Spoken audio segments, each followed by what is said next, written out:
سے نکل کر بڑی مسجدوں میں جامع مسجد میں آتے ہیں اور جمعہ کی نماز ادا کرتے ہیں. اور یہود انہوں نے چھٹی کے دن کو اپنے لیے عبادت کا دن بنایا، چنانچہ یوم السبت ہفتے کا دن. اب یہاں پر ایک مزاج کو سمجھنے کی ضرورت ہے کہ قوم نصارہ میں جب کسی کام کو شروع کیا جائے تو اس وقت خوشی منانے کا دستور ہے. کائنات بننی شروع اتوار کے دن ہوئی، اتوار کا دن ان کے لیے عید کا دن. اس لیے آپ دیکھیں گے کہ ان کے ہاں برتھ ڈے منانے کا رواج بہت عام ہے، جو کہ زندگی کی ابتدا ہو رہی ہوتی ہے. جبکہ امت مسلمہ کا مزاج اور ہے. ہمارے ہاں کام مکمل ہونے کا دن خوشی کا دن ہوتا ہے. اس لیے ہم کسی بزرگ کے پیدائش والے دن کو خوشی کا دن نہیں اتنا کہتے جتنا ان کا دنیا سے جانے کا دن خوشی کا دن ہوتا ہے کہ کام مکمل ہو گیا. اسی لیے اپنے اکابر کے سیرت کے جو جلسے کیے جاتے ہیں تو جس دن ان کی شہادت ہوتی ہے، وفات ہوتی ہے، اس دن سیرت کے جلسے کرتے ہیں. یہ جمعہ کا دن اللہ رب العزت کے ہاں شروع سے ہی بہت فضیلت کا حامل رہا. چنانچہ حدیث پاک میں آتا ہے کہ افضل الایام جمعہ، ہفتے کے 7 دنوں میں سے جو افضل دن ہے وہ جمعہ کا دن ہے. فیہ خلق آدم، اللہ تعالیٰ نے آدم علیہ السلام کو جمعہ کے دن پیدا کیا، یعنی ان کے بدن کو بنایا. فیہ نفخ آدم، اور جمعہ کے دن ان میں روح بھی ڈالی. جسد بھی جمعہ کے دن، پھر جمعہ کے دن اس میں روح بھی ڈال دی گئی. پھر جب فرشتوں کا امتحان ہوا اور آدم علیہ السلام کو فرشتوں نے سجدہ کیا، وہ بھی جمعہ کا دن تھا. تو آدم علیہ السلام کو اللہ تعالی کی طرف سے خلافت ارضی جو ملی وہ بھی جمعہ کا دن. اسی لیے جب زمین پر اتارے گئے تھے آدم علیہ السلام تو وہ بھی جمعہ کا دن بنتا ہے. حضرت نوح علیہ السلام آدم ثانی کہلاتے ہیں. ان کی کشتی جب طوفان سے بچ کر کنارے لگی تھی، طوفان ختم ہوا تھا، تو وہ بھی جمعہ کا دن تھا. سیدنا ابراہیم علیہ السلام جب نار نمرود میں سے نکالے گئے تھے بحفاظت بخریت، وہ بھی جمعہ کا دن تھا. پھر سیدنا ابراہیم علیہ السلام نے جو بیت اللہ کی بنیاد رکھی، وَإِذْ يَرْفَعُ إِبْرَاهِيمُ الْقَوَاعِدَ مِنَ الْبَيْتِ وَإِسْمَاعِيلُ، تو وہ بھی جمعہ کا دن تھا. حضرت ابراہیم علیہ السلام نے اپنے بیٹے اسماعیل علیہ السلام کو جو قربان کیا تو ذی الحجہ کی 10 تھی، مگر جمعہ کا دن بنتا تھا. حضرت یوسف علیہ السلام کو کنویں میں سے جس دن قافلے والوں نے نکالا تھا تو وہ بھی جمعہ کا دن تھا. اور مکہ مکرمہ جس دن فتح ہوا، اللہ تعالیٰ کا وعدہ پورا ہوا، ان الذی فرض علیک القرآن لرادک الی معاد، تو وہ بھی جمعہ کا دن. حتیٰ کہ غزوہ بدر جس دن پیش آیا وہ بھی جمعہ کا دن تھا. تو جمعہ کے دن کی اپنی ایک تاریخ ہے، اور اللہ تعالیٰ کے ہاں یہ دن بڑے شرف اور عزت کا دن ہے. اس کو جمعہ اس لیے کہتے ہیں کہ مسلمانوں کا اجتماع ہوتا ہے. عام نمازیں بے شک اپنے محلے کی مسجدوں میں پڑھیں، لیکن جمعہ کے دن فرمایا کہ تم ذرا بڑی سطح پر جامع مسجد کے اندر جا کر جمعہ کی نماز ادا کرو. اس لیے جمعہ کی نماز کے لیے شرائط ہیں. ہر جگہ پر جمعہ کی نماز نہیں ہو سکتی. بہت چھوٹی آبادیاں جو دور دور بنی ہوتی ہیں وہاں جمعہ کی نماز نہیں ہوتی. تو اجتماع کی وجہ سے اس کو جمعہ کہا جاتا ہے۔ اس میں مقتدی واعظ و نصیحت سنتے ہیں اور امام ان کو نصیحت کی باتیں سناتا ہے، اس کو خطبہ کہتے ہیں۔ سنت ہے کہ اس کو عربی زبان میں دیا جائے، مگر ہر جگہ لوگ عربی زبان سمجھتے نہیں، تو فقہا نے یہ سوچا کہ بجائے اس کے کہ لوگ اصل مقصد کو حاصل کرنے سے محروم رہیں، تو انہوں نے کہا کہ عربی خطبہ اتباع سنت کی نیت سے وہ انسان بعد میں دے دے، اس سے پہلے کچھ دیر اپنی قوم کو نصیحت کر دے، وصیت کے رنگ میں ان کو اپنی نصیحت سنا دے، اور یہ نصیحت اللہ تعالیٰ کو بہت پسند ہے۔ اس کا اندازہ آپ اس بات سے لگائیے کہ عام دنوں میں ہم ظہر کی نماز 4 رکعت ادا کرتے ہیں، لیکن جمعہ کے دن جمعہ کی 2 رکعت فرض ہوتی ہے۔ غور کرنے کی بات ہے کہ اللہ رب العزت کو امام کا اپنی قوم کو نصیحت کرنا، خیر کی طرف بلانا اتنا اچھا لگا کہ اللہ تعالیٰ نے فرمایا کہ اس خطبہ کو میں 2 رکعت کے قائم مقام بنا کر اپنے حق میں تخفیف کر دیتا ہوں، 2 رکعت بھی جماعت سے ادا کر لو گے، عبادت پوری ہو جائے گی۔ اس لیے حدیث پاک میں آتا ہے کہ جو آدمی اہتمام کے ساتھ جمعہ کی نماز ادا کرنے آتا ہے، غسل کرے، دھلے ہوئے کپڑے پہنے، خوشبو لگائے، کنگھی کرے اور وقت سے پہلے مسجد میں آئے، تو یہ عمل اللہ تعالیٰ کو اتنا پسند کہ اللہ تعالیٰ پچھلے جمعے سے اس جمعے تک کے درمیان کیے ہوئے تمام گناہوں کو معاف فرما دیتے ہیں۔ جمعہ کے دن ایک ساعت اجابت بھی ہے۔ نبی الاسلام نے فرمایا کہ ایک گھڑی ایسی ہے، لمحہ ایسا ہے جمعہ کے دن کہ جب انسان دعا مانگے تو اس کی دعا اللہ رب العزت کے ہاں قبول ہو جاتی ہے، اس کو ساعت اجابت کہتے ہیں۔ بعض علماء نے فرمایا کہ جب امام خطبہ دیتا ہے تو 2 خطبوں کے درمیان جو توقف ہے، تھوڑا سا وقوف کرتا ہے، وہ جو وقفہ ہے وہ ساعت اجابت ہے، اس میں دعا کریں تو قبول ہوتی ہے۔ لیکن دوسرے علماء نے یہ کہا، محققین نے، کہ سیدہ فاطمہ الزہرا رضی اللہ تعالیٰ عنہ کی روایت ہے، وہ فرماتی ہیں کہ جمعہ کے دن عصر اور مغرب کے درمیان اللہ نے ساعت اجابت رکھی ہے، لہذا جو آدمی جمعہ سے دن عصر سے مغرب کے درمیان عبادت میں بیٹھا رہے، دعا کرتا رہے، تو یقیناً اس کی دعا اللہ رب العزت کے ہاں جلدی قبول ہوگی۔ ویسے بھی جمعہ کے دن عصر کے بعد اپنی جگہ پر بیٹھے ہوئے ایک درود شریف پڑھے، اللہم صلی علی سیدنا محمد النبی الامی وعلی آلہ وسلم تسلیما، تو 80 مرتبہ پڑھنے پر اللہ تعالیٰ 80 سال کے گناہوں کو معاف فرما دیتے ہیں۔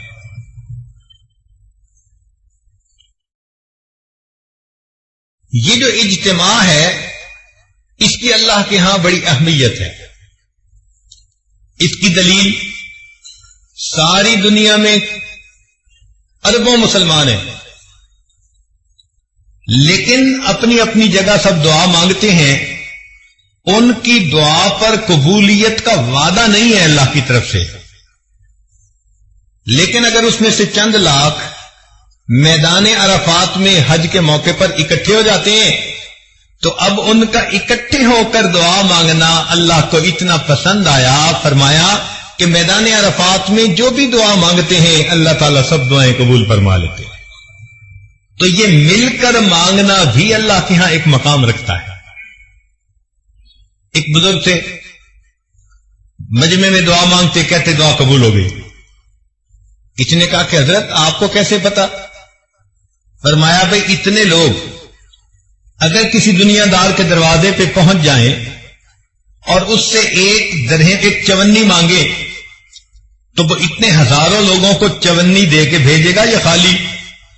اس نے کہا جی اتنے لوگوں کو تو خالی نہیں بھیجے گا، لحاظ کرے گا۔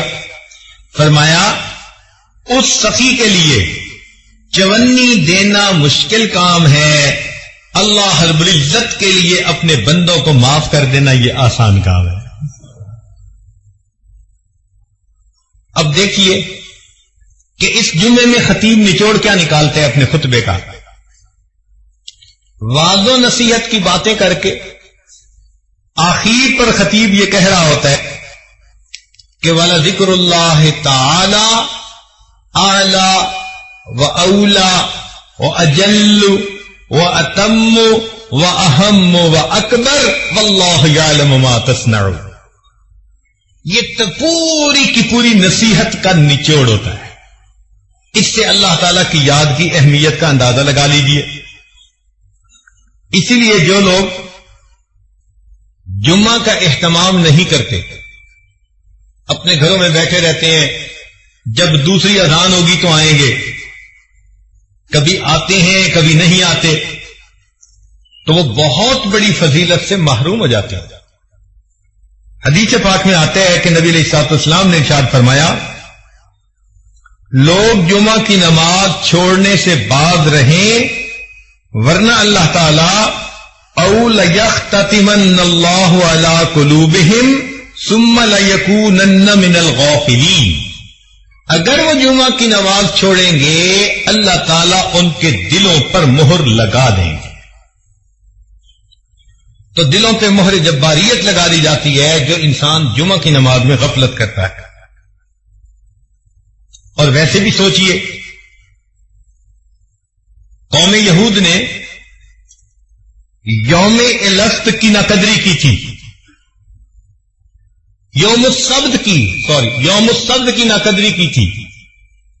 ان کو کہا گیا تھا کہ اس دن تم نے مچھلیاں نہیں پکڑنی، مگر انہوں نے ہیلے بہانے سے اپنی مرضی پوری کر لی۔ تو یوم السبت کی ناقدری کرنے پر قوم یہود کی شکلیں ظاہر طور پر اللہ نے مسخ کر دی تھیں۔ علماء نے لکھا جو امت مسلمہ کا بندہ جمعہ کے دن کی ناقدری کرے گا اللہ تعالیٰ اس کے من کی باطنی شکل کو مسخ فرما دے گا۔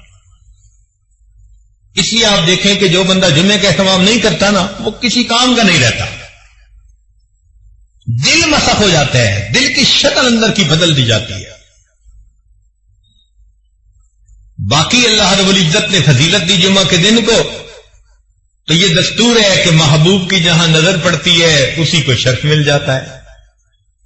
تو اللہ تعالیٰ نے انبیاء میں سے کچھ انبیاء کو شرف بخشا،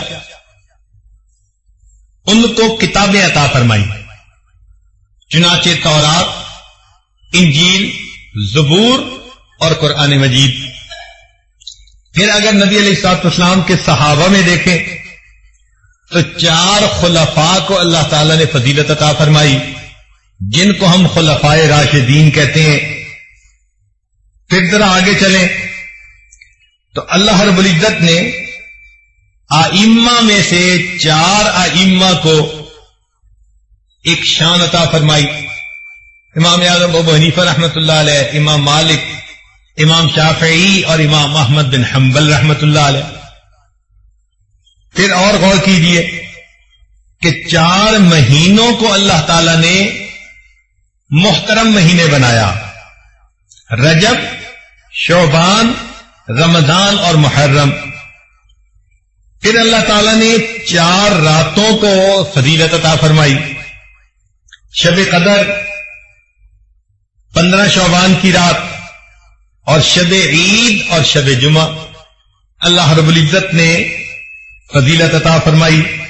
4 دنوں کو بھی فضیلت عطا فرمائی گئی، چنانچہ یوم عرفہ جس دن حج ہوتا ہے، یوم الفطر عید فطر کا دن، یوم الاضحیٰ عید الاضحیٰ کا دن، اور یوم الجمعہ جمعہ کا دن۔ اللہ رب العزت نے ان دنوں کو بھی فضیلت عطا فرمائی۔ لہذا ہمیں جمعہ کے دن کا اہتمام اپنے اندر پیدا کرنے کی ضرورت ہے، اور یہ جو ہماری ایک عادت بنتی جا رہی ہے کہ جی دوسری اذان ہوگی اور پہلی رکعت کھڑے ہوتے ہوتے ہم جمعہ میں چلے جائیں گے، تو اس سے انسان بہت ساری فضیلتوں سے محروم رہ جاتا ہے۔ حق یہ بنتا ہے کہ وقت سے پہلے آئیں اور مسجد میں بیٹھ کر اللہ کی عبادت کریں، امام کی نصیحت کو سنیں، تاکہ پچھلے ہفتے سے اس ہفتے تک کے تمام گناہ اللہ تعالی معاف فرما دے۔ یہاں پر ایک نقطے کی بات ذرا سمجھنے والی ہے، توجہ فرمائیے گا۔ اس دنیا میں جو چیزیں ہیں یہ جنت کی نعمتوں کا عکس ہیں۔ جو چیزیں بھی اس دنیا میں ہیں وہ جنت کی نعمتوں کا عکس ہیں، اس لیے جو دنیا کے پھل ہیں یہ آخرت کے جنت کے پھلوں کے مشابہ ہیں۔ وَأُتُوا بِهِ مُتَشَابِهًا، اللہ تعالیٰ فرماتے ہیں کہ جنت میں پھل ملیں گے جو مشابہ ہوں گے، تو وہاں کے انار یہاں کے انار کی شکل والے ہوں گے، لیکن ان کی کوالٹی، ان کی رنگت، ان کا ذائقہ وہ بہت بہتر ہوگا۔ مگر یہ نہیں ہو سکتا کہ وہاں کے انار یہاں کے آلو کی طرح، یا یہاں کے امرود وہاں کے کیلے کی طرح، نہیں۔ جو شکل یہاں ہے شکل وہی ہوگی، لیکن کوالٹی کے اندر فرق ہوگا، تو مشابہت ہوگی۔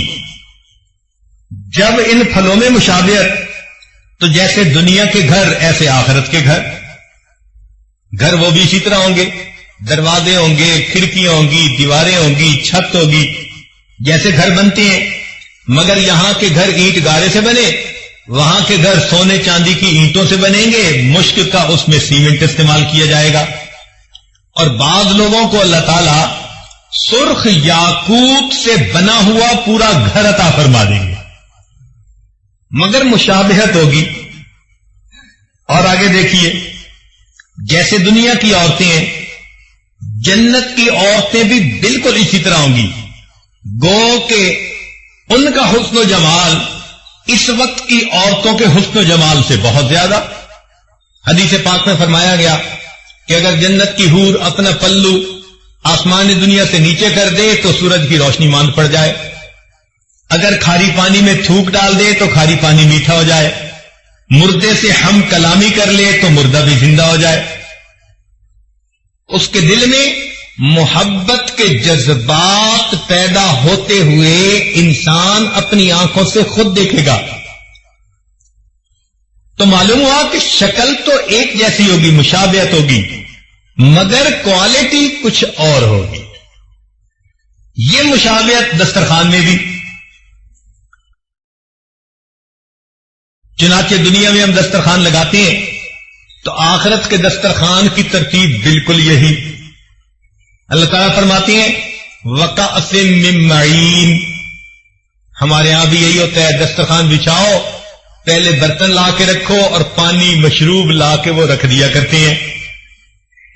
پھر فرمایا لا يصدعون عنها ولا ينزفون وفاكهة مما يتخيرون، اور پھر ڈرائی فروٹ لا کے رکھ دیا جاتا ہے تاکہ مہمان اگر کچھ لینا چاہیں تو اس میں سے لے لیں۔ جب ڈرائی فروٹ بھی رکھ دیا گیا، پھر کھانے آتے ہیں جو اصل ڈشز ہوتی ہیں، تو فرمایا وَلَحْمِ طَيْرٍ مِّمَّا يَشْتَهُونَ، پھر بھنا ہوا گوشت آئے گا جس کے کھانے کی لوگ اشتہا رکھتے ہیں۔ تو ترتیب جو دنیا میں وہی ترتیب آخرت کی۔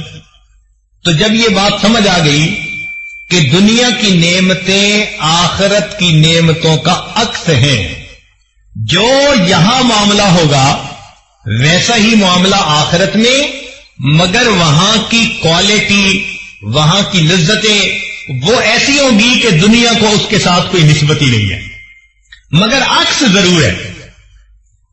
تو جب یہ بات سمجھ میں آ گئی کہ دنیا کی نعمتیں آخرت کی نعمتوں کا عکس ہیں، اب حقیقت کی بات سمجھیے کہ جمعہ کو فضیلت اس لیے ملی کہ یہ آخرت کی ایک نعمت کا عکس ہے۔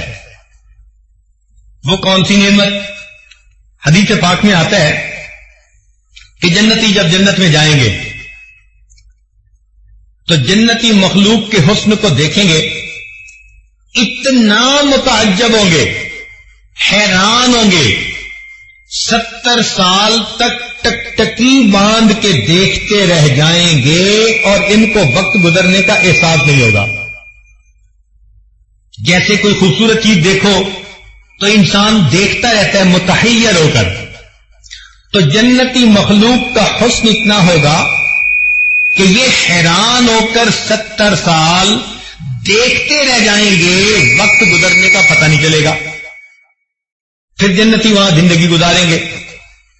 حدیث پاک میں آتا ہے کہ جب جنتی اپنی زندگی انجوائے کرنے لگ جائیں گے، اللہ تعالیٰ جنتیوں سے خطاب فرمائیں گے، فاسألونی ما شئتم، میرے بندو مانگو مجھ سے تم کیا مانگتے ہو۔ تو جنتی کہیں گے اللہ سب نعمتیں مل گئیں، مزے میں ہیں، کوئی غم نہیں، کوئی فکر نہیں، اپنی من مرضی کی زندگی گزار رہے ہیں، ہر نعمت ہمارے پاس موجود ہے، اب ہم آپ سے کیا مانگیں؟ اللہ تعالیٰ فرمائیں گے تم اپنے علماء کی طرف رجوع کرو، وہ تمہیں گائیڈ کریں گے کہ تمہیں کیا چاہیے۔ چنانچہ جنت میں بھی ہمیں اپنے علماء کی ضرورت رہے گی، دنیا میں تو رہتی ہے، جنت میں بھی رہے گی۔ جنتی اپنے اپنے علاقے کے علماء جو جمعہ پڑھاتے تھے ان کی طرف رجوع کریں گے، پوچھیں گے جی اللہ تعالیٰ نے فرمایا کہ پوچھو علماء سے تو بتائیں اور کیا مانگے، ہمیں تو کچھ سمجھ نہیں آ رہا ہم کیا مانگیں۔ علماء کہیں گے کہ اگرچہ بہت نعمتیں مل گئیں، ایک نعمت ابھی باقی ہے۔ کون سی نعمت؟ کہ اللہ تعالیٰ نے فرمایا تھا وَلَدَيْنَا مَزِيدٌ، ہم جنت میں تجھے آپ کو ایک مزید نعمت عطا فرمائیں گے، یعنی اللہ تعالیٰ جنت میں جنتیوں کو اپنا دیدار عطا فرمائیں گے، اور ابھی تک ہمیں اللہ تعالیٰ کا دیدار نہیں ہوا، یہ نعمت ابھی باقی ہے۔ تو بس یہ سنتے ہی جنتی وجد میں آئیں گے، عشق و مستی میں، اور اللہ تعالیٰ سے جنتی فریاد کرنے لگ جائیں گے، اللہ مکان ہو اور مکی کی ملاقات نہ ہو تو مزہ کیا، جنت میں تو آپ نے پہنچا دیا، اگر آپ سے ملاقات آپ کا دیدار نہ ہو تو جنت کا مزہ کیا۔ پھر جنتی کہیں گے اللہ ہم دنیا میں آپ کو بن دیکھ کے سجدے کیا کرتے تھے، تہجد میں جاگا کرتے تھے، رمضان کے روزے رکھا کرتے تھے، مولا تیرے حکموں کی پابندیاں کیا کرتے تھے، اس امید پر کہ آخرت میں آپ سے ملاقات ہوگی، اور آپ نے فرمایا بھی تھا کہ واللہ یدعو الی دار السلام، اللہ تعالیٰ دار السلام میں تمہیں بلاتا ہے، مولا اب تو ہم جنت میں پہنچ گئے، اب ہمیں اپنا دیدار عطا فرما دیجئے۔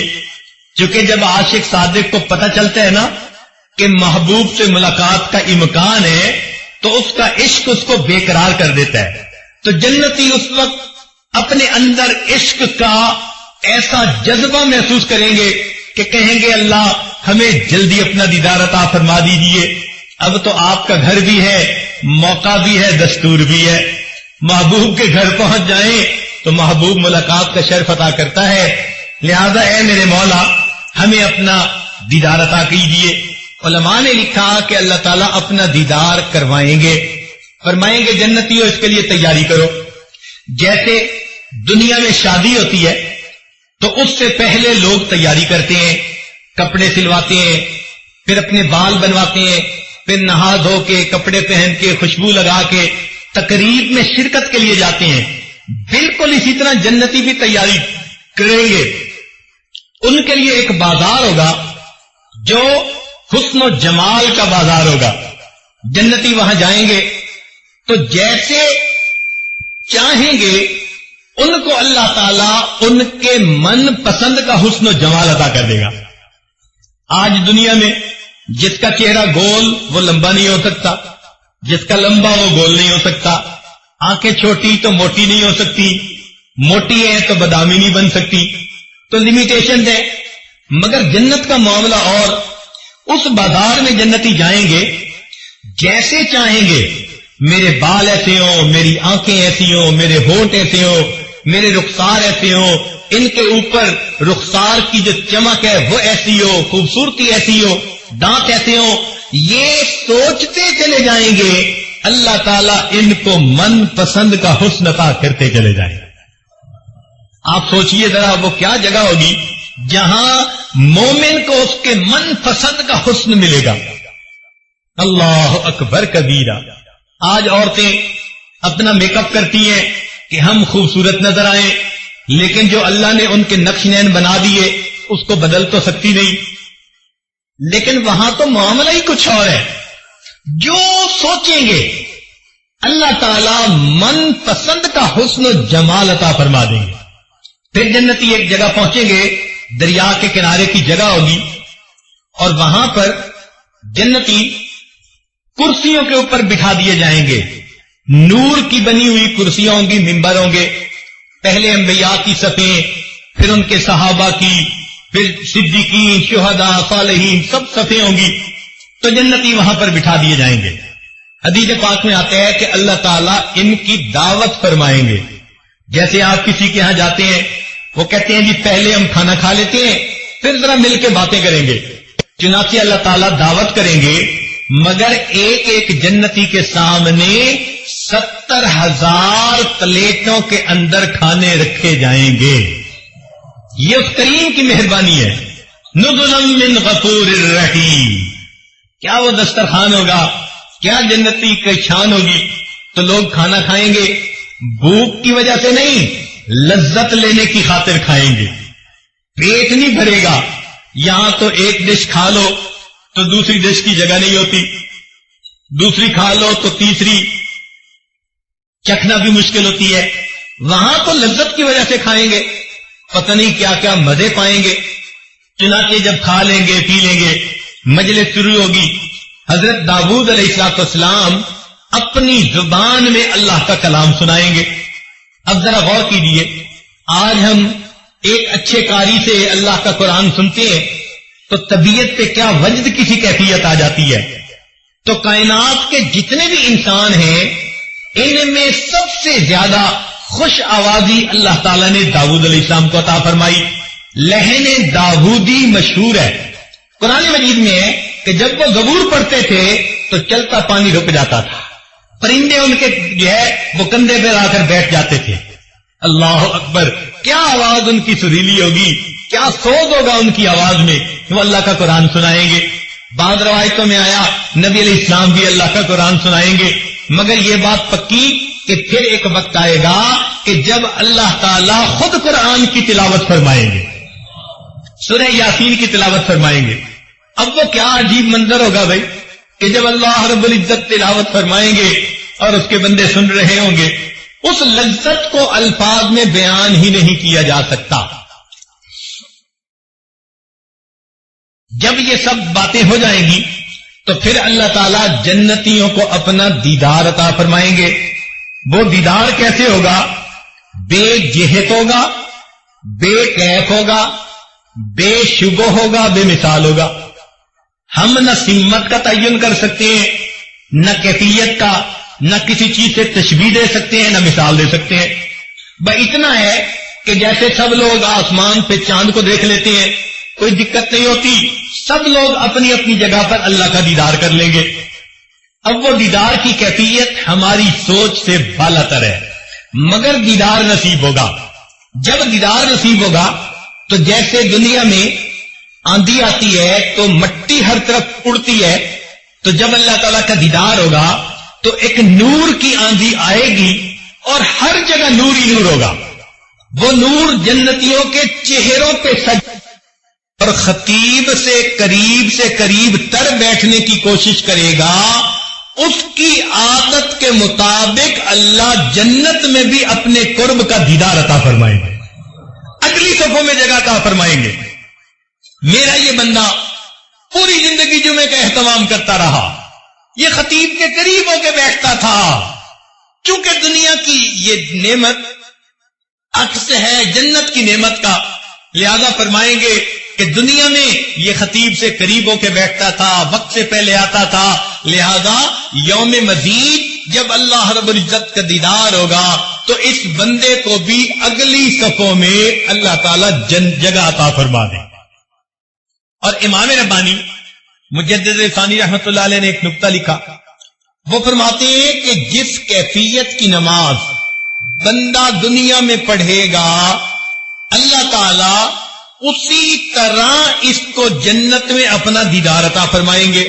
وہ کیسے کہ اگر نماز کے اندر اس کے دل میں دنیا کے وساوس آتے رہتے ہیں تو یہ تمام وسوسے جنت میں اللہ تعالیٰ کا جب دیدار ہوگا اس کے اوپر نورانی پردے بن جائیں گے تو پردوں کے اندر سے اس کو دیدار ہوگا.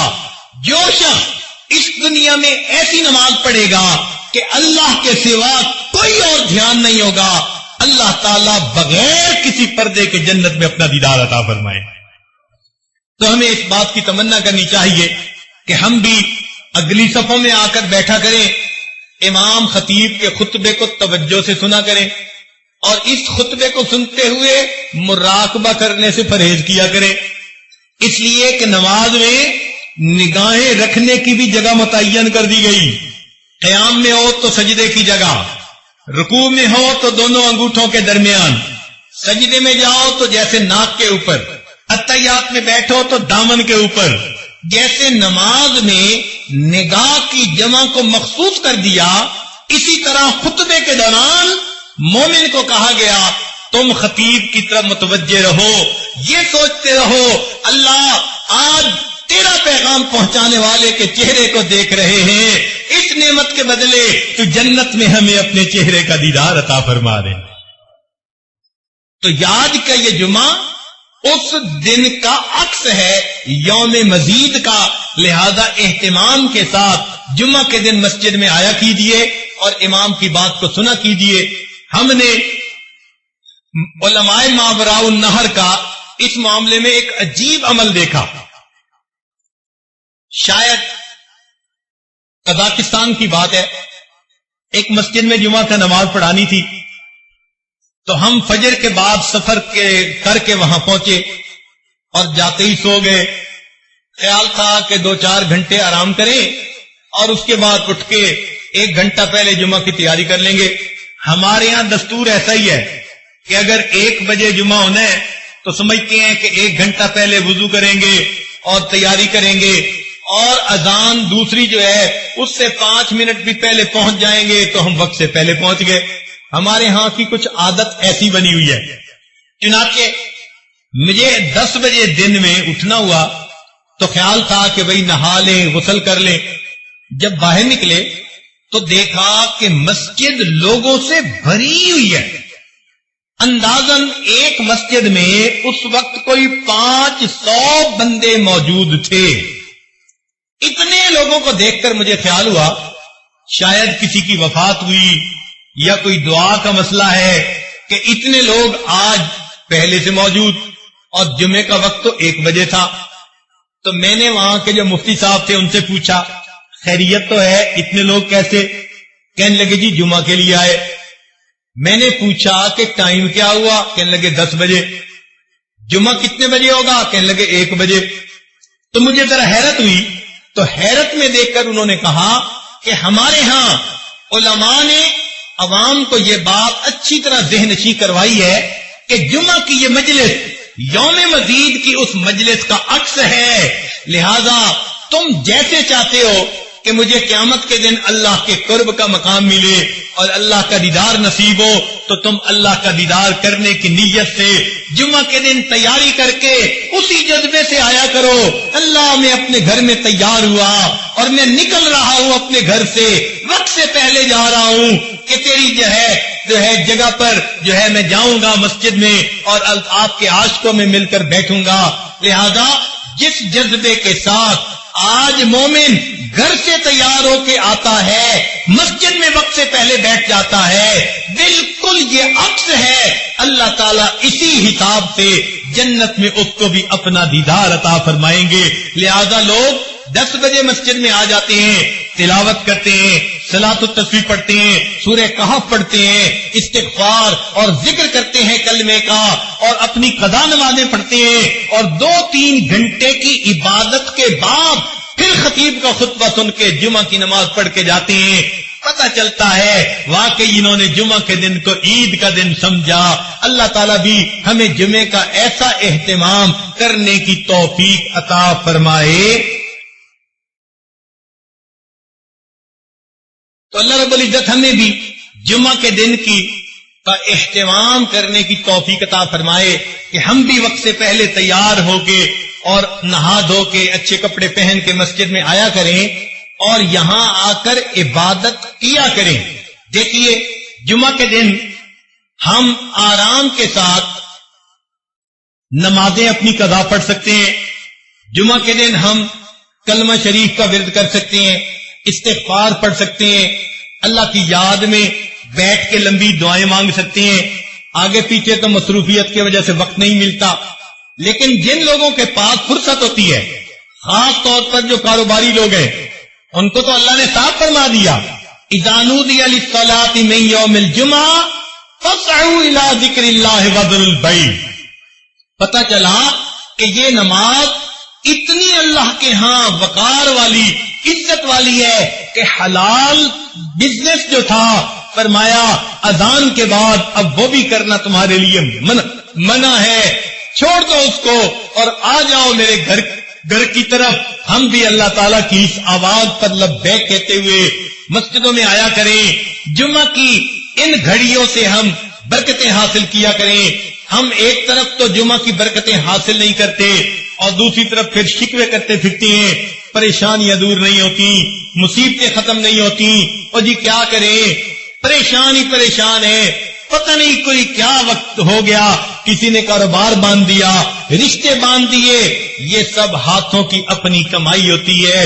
اللہ تعالیٰ نے جو موقع دیے اپنی ذات سے حاصل کرنے کے، ان موقعوں کو ضائع نہ کیجیے، جمعے کا اہتمام پیدا کر لیجیے، بلکہ جمعے کے دن کو کہ اس وقت کو غنیمت سمجھ کر اللہ کی عبادت میں کچھ وقت جو ہے وہ لگایا کیجیے۔ مسجد میں آ کر فقط خطیب کا خطبہ ہی نہیں سننا ہوتا، بلکہ اس میں نمازیں پڑھ کر اپنے رب کو منانا ہوتا ہے، اپنے دل کو دھونا ہوتا ہے۔ ہفتے میں چلو ایک مرتبہ ہی ہمیں ایسی مجلس مل جائے تو شاید ہمارے دل صاف ہو جائیں۔ یہ دل کی گندگیاں، یہ دل کے پیمانے جو اس وقت آج خاموش ہو چکے ہیں، دل کے نئے خانے مئے مغرب نے کر ڈالے خاموش، جو آج یہ اندر کا سواد ختم ہو چکا۔ ہم مسجد میں آیا کریں اور اللہ تعالیٰ سے لو لگا کر بیٹھیں، میرے مولا مہربانی فرما دیجئے گا، ہمارے حال پر رحمت کی نظر فرما دیجئے گا، ہماری اندر کی کیفیت بنے گی۔ اور اگر ہم جمعے کی نماز بھی نہیں پڑھیں گے، جیسے دفتروں کے بہت سارے لوگ بہانے کر لیتی ہیں، او جی ہم دفتر میں کام کرتے ہیں، ہمیں تو جمعے کی فرصت نہیں ملتی، تو یقین کیجئے جو انسان جمعے کی ناقدری کرتا ہے، اللہ تعالیٰ پھر ان کے من کی شکلوں کو اسی طرح مسخ کر دیتا ہے جیسے یوم السبت کی ناقدری کرنے سے اللہ نے یہود کی شکلوں کو مسخ کر دیا تھا۔ چنانچہ مشہور واقعہ ہے، امام شاہ ولی اللہ محدث دہلوی رحمت اللہ علیہ کے بیٹے شاہ عبد العزیز رحمت اللہ علیہ، وہ اپنے گھر کے قریب مسجد بنی ہوئی تھی جس کو مسجد بیت کہتے ہیں، وہیں پر اپنی نمازیں 5 جماعت کے ساتھ ادا کر لیتے تھے، لیکن جمعہ کی نماز کے لیے گھر سے چل کے دہلی کی جو شاہی مسجد ہے وہاں پر آیا کرتے تھے۔